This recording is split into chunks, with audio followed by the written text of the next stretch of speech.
Saludos hermanos y hermanas, un placer llegar hasta ustedes y saludarle en este día.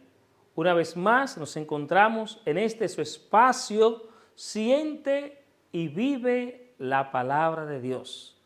Hoy estaremos hablando del Evangelio de San Marcos en el capítulo 12, versículos del 13 al 17. Pero antes vamos a orar y a ponernos en la presencia del Señor.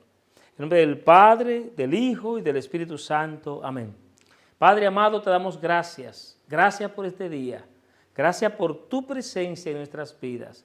Gracias por el bautismo recibido, porque nos sentimos realmente tus hijos. Y así queremos obrar y queremos vivir. Nos ponemos en tus manos y te pedimos nos dé tu bendición, tu protección y tu ayuda en este día. Tu Señor, que vives y reinas por los siglos de los siglos. Amén. El Señor esté con ustedes. Proclamación del Santo Evangelio según San Marcos. Gloria a ti, Señor Jesús. Y envían donde él algunos fariseos y herodianos para casarle en alguna palabra. Vienen y le dicen: Maestro, sabemos que eres veraz y que no te importa por nadie, porque no miras la condición de las personas, sino que enseñas con franqueza el camino de Dios. ¿Es lícito pagar tributo al César o no? ¿Pagamos o dejamos de pagar? Mas él, dándose cuenta de su hipocresía, les dijo: ¿Por qué me tientan? Tráiganme un denario, que lo vea. Se lo trajeron y les dice: ¿De quién es esta imagen y la inscripción? Ellos le dijeron: del César. Jesús les dijo: lo del César, devuélvanselo al César, y lo de Dios, a Dios. Y se maravillaban de él. Palabra del Señor. Gloria a ti, Señor Jesús. Hermanos y hermanas, esta palabra bendita que hemos escuchado de este Evangelio de San Marcos en el capítulo 12, versículos del 13 al 17. Quiero decirle que está dividido en 3 secciones y estas secciones saldrán el mismo día. Podrán ustedes verla, compartirla el mismo día. Y quiero extenderme más, por eso lo dividí en 3 secciones, para que ustedes puedan entender la cuestión que trata el Evangelio de San Marcos en este día. Vamos a profundizar y a ver qué es lo que se está dando. Entonces, les repito, son 3 secciones. La podrán ustedes ver el mismo día. La primera sección que vamos a tratar es, y así le he titulado, una pregunta incómoda. Eso es lo que yo saco de esta primera parte, una pregunta incómoda.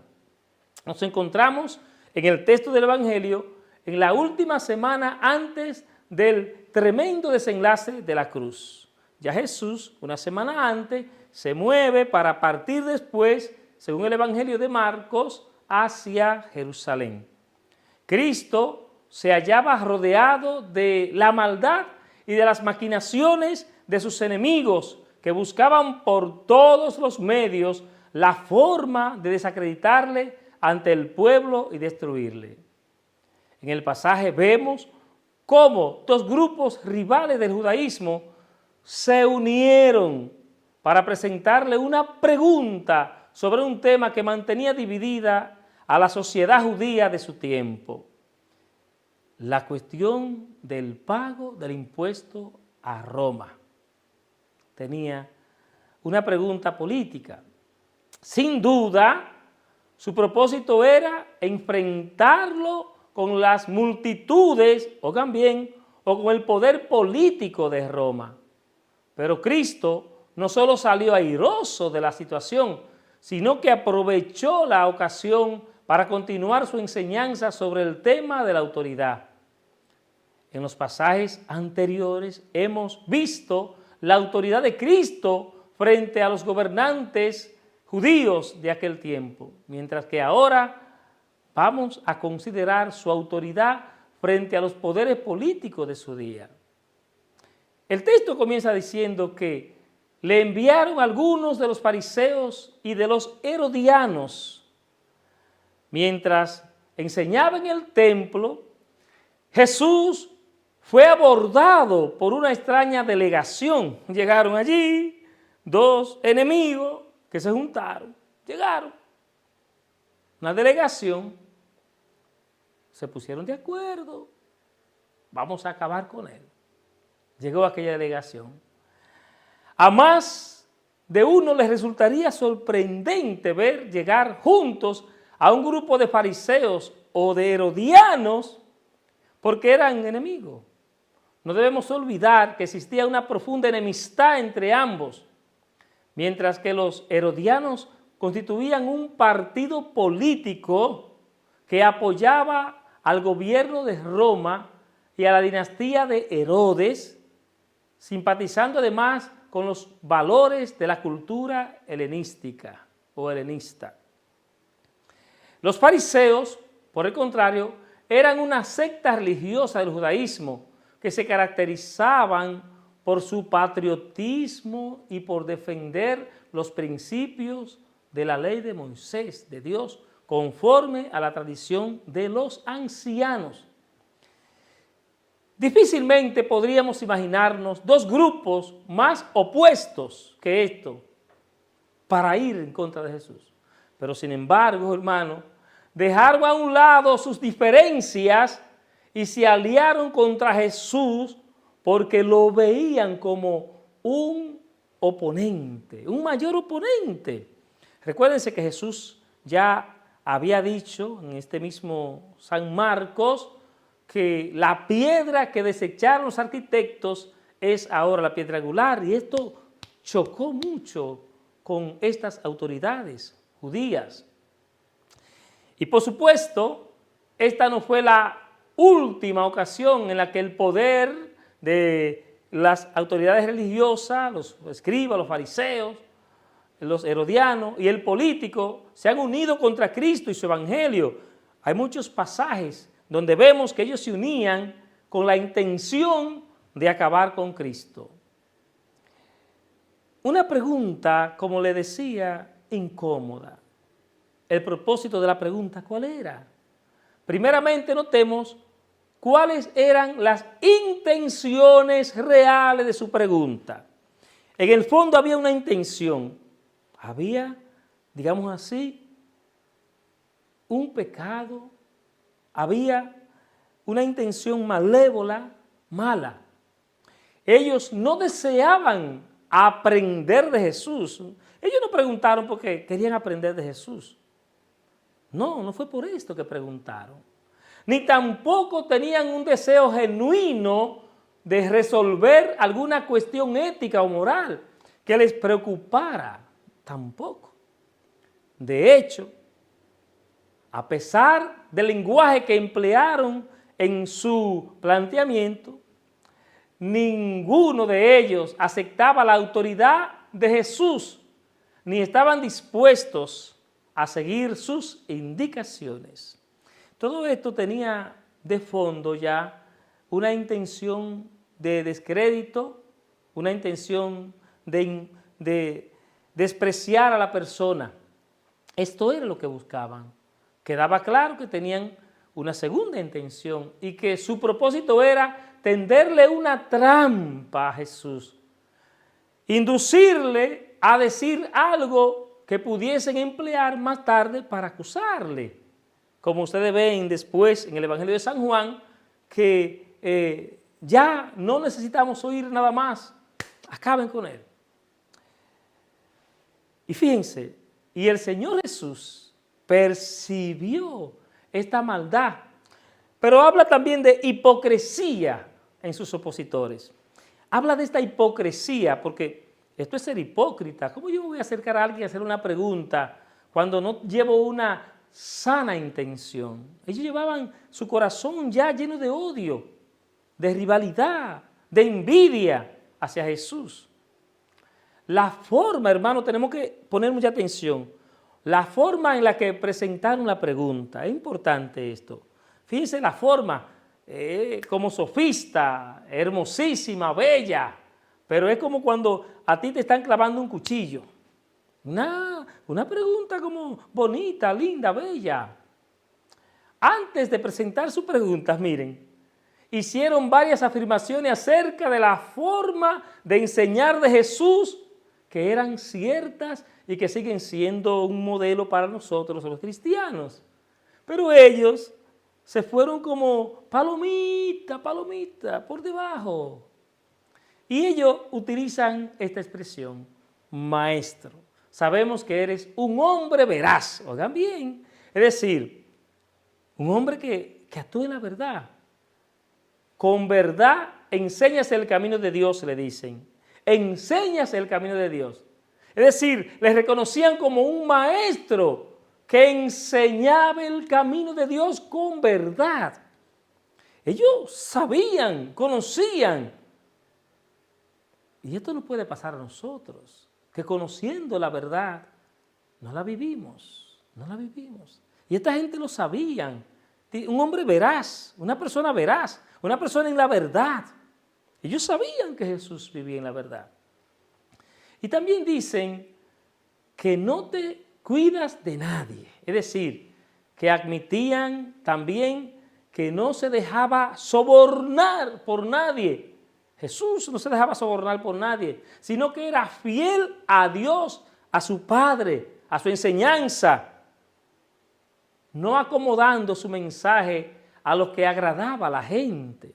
Jesús no daba un mensaje para agradar a la gente y ellos lo reconocían esto en Jesús. Es decir, era independiente en su juicio y solo actuaba en conciencia ante Dios sin que influyeran en su enseñanza lo que pensaran sus amigos o sus enemigos. Porque Jesús ya tiene su propio itinerario. Ya Él es Dios. Y fíjense cómo siguen esta gente. Dicen ellos, no miras la apariencia de los hombres. Oigan qué fino. Ellos saben que el Señor ve el corazón, no las apariencias. Siempre enseñaba lo mismo. Jesús, el amor, sin importarle con quién hablara. Para Jesús, era lo mismo tratar a un sabio que a un ignorante, a un amo que a un esclavo. Jesús trataba a todos, mire cómo trataba a los enfermos, cómo se metía a comer a las casas, cómo compartía con los pecadores. Es impresionante, hermano, lo que estamos viendo. Esta gente sabe quién es Jesús, pero no están dispuestos a seguir a Jesús. Sin embargo, en los labios de aquellos hombres, estas grandes verdades se convertían en una adulación repugnante e hipócrita. Y por eso es que Jesús le dice que ellos son un hipócrita, porque ¿cómo es posible que usted sepa la verdad y ande ocultándose de ella?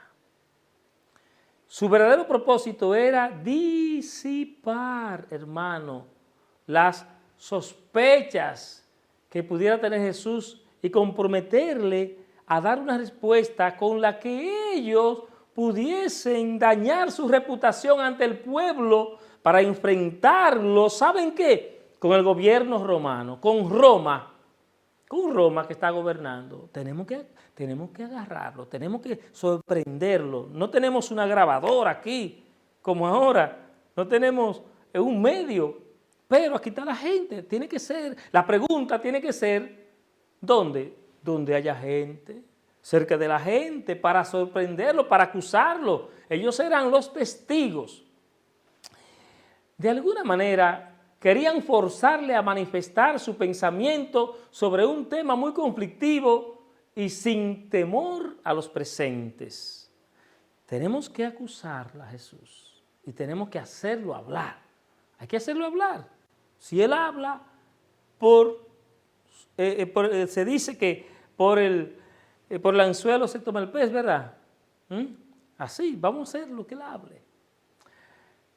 pero no se dieron cuenta de que sus palabras se volvían contra ellos mismos, pues al reconocerle como un maestro que enseñaba con verdad el camino de Dios, mientras que no estuvieran dispuestos a sujetarse ni a su enseñanza ni a su autoridad, se hacían culpables.